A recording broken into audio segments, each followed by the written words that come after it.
In this video, I'm going to talk you through how you can go about organizing a livenar. Now, a livenar is like a webinar, but it's held over Facebook Live. Now, the first thing to do is to decide on your topic. And the best way to do that is to simply ask your followers what they want to learn about. And you can do that ahead of time by emailing your list.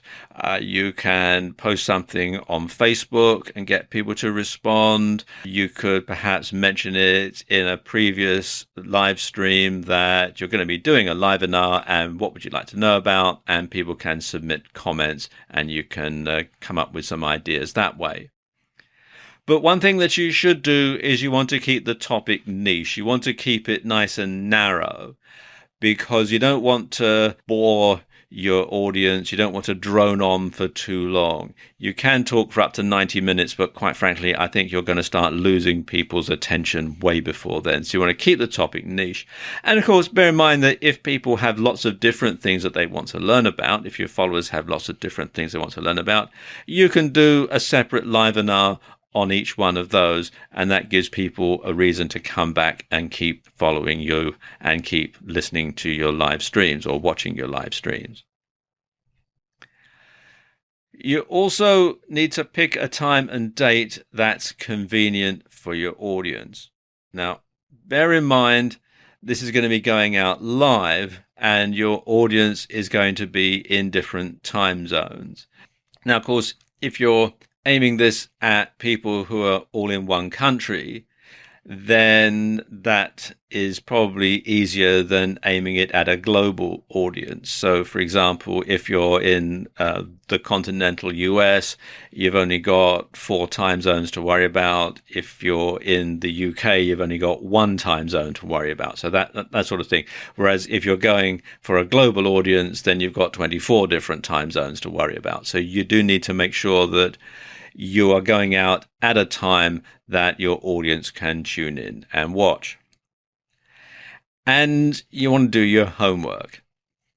You want to research your topic thoroughly. You want to find out all that there is to know about it, because after all, when you're doing a livenar, you're the expert.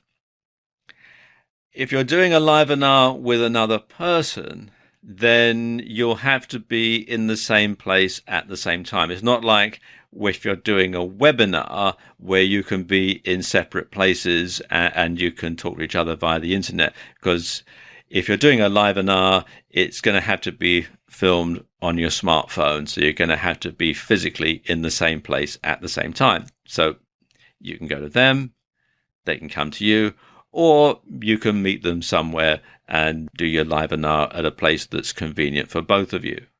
Whatever you decide to do, you want to hold your livenar somewhere quiet with a good Wi-Fi or 4G signal. So you want to check out the venue ahead of time. If it's not going to be in your home or your office, you want to make sure that if you're going to meet someone somewhere else, or you're going to go to their office or their home, that there is a good Wi-Fi signal. And you want to make sure that the set looks tidy and that the lighting is done properly. Because bear in mind that people are going to be looking at the set the whole time that you're on camera. So you want to make sure that there's nothing out of place, because you don't want anything to distract from you or your guest and the message that you're putting across. And the same goes for the lighting, because if it looks amateurish, then that's going to put people off. You want to have the same sort of lighting that people will get if they see you on TV or if they go to the movies. And ideally, what you want to aim for is what's known as Rembrandt lighting. And this is the sort of lighting techniques that Rembrandt used in his pictures. And you can see from his self-portrait here that the way that he's painted it is that the light is stronger on one side of his face than on the other. And that's the sort of technique that you want to reproduce in your videos.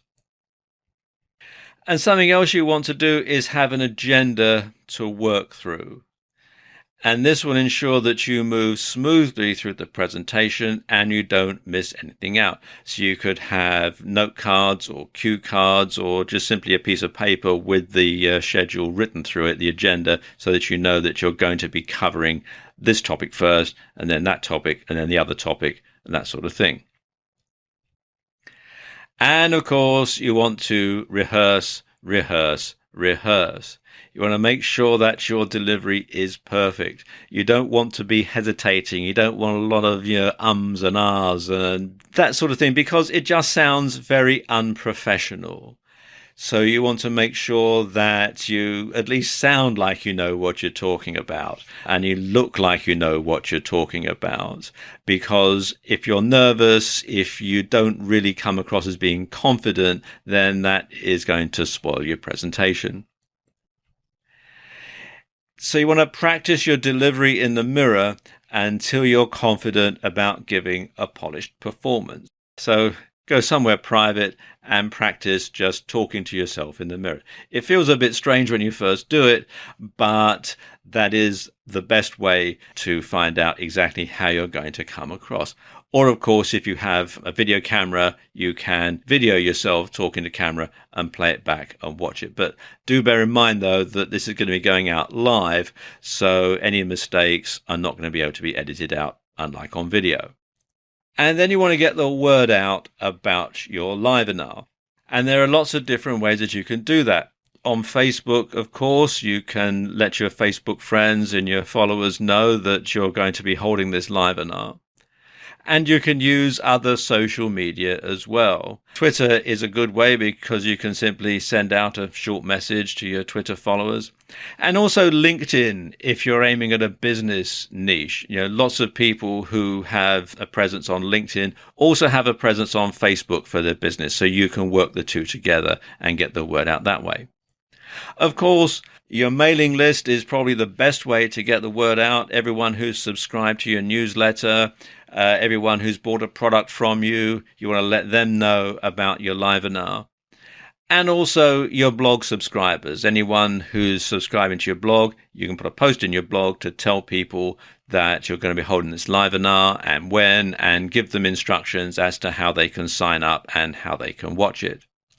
You also want to remind people in the days and hours running up to your livenar that it's going to go ahead and give them the date and the time. And again, because Facebook Live is so new and lots of people won't have heard about it, you'll have to remind people how they can tune in and watch it. Something else as well that you want to have is a Q&A as part of your livenar. You can get people to submit questions to you via the app, and you can answer them in real time. And it's a good idea to mention them by name. Here we've got a question from Fred, or here we've got a question from Jane, and answer them in real time and quote them. And that can really tie you and the audience together. And people really do like that. Something else that you can do finally is you can record your livenar and you can post the video on your Facebook timeline, and you can also post it on YouTube and other video sharing sites. But if you do that, you want to be sure to edit something out, and you want to make sure that people know it's been edited out, because this will give them an incentive to tune in and watch your next livenar live. So you don't give them everything when they tune in and watch your video off of a site like YouTube. So that will encourage people to actually tune in and follow you on Facebook and watch your next livenar. So there you go. You could very well be one of the first people in your niche to hold a livenar, and I wish you every success.